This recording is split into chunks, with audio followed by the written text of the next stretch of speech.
سرود جانسوزی که داوود به خداوند آید به سخنان کوش بنیامینی خوانده است.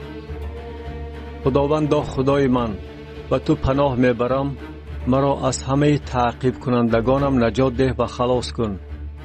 مبادا وی مانند شیر جانم را بدراند، در صورتی که خلاص کننده نباشد.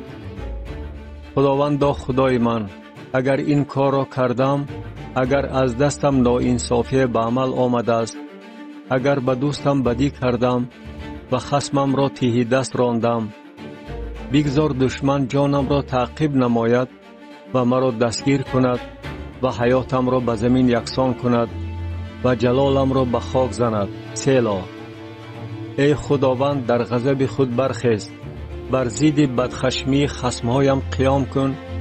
برای من به داوری که امر فرموده بیدار شو.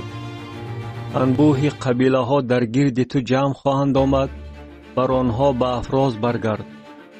خداوند قوم ها را داوری خواهد کرد. مرا ای خداوند از روی عدالتم و از روی بی‌عیبیم داوری نما. بگذار بدی شریران خاتمه یابد و عادل را تقویت نما. زیرا که تو ای خدای عادل امتحان کننده دلها و باطنها هستی. سپر من در خداست که او نجات دهنده راستدلان است. خدا داور عادل است و خدا هر روز غضبناک است. کس اگر رجوع نکند، او شمشیر خود را تیز میکند، کمان خود را کشیده به نشان میگیرد. برای وی آلات ممات را تیار میکند، تیرهای خود را سوزان میگرداند.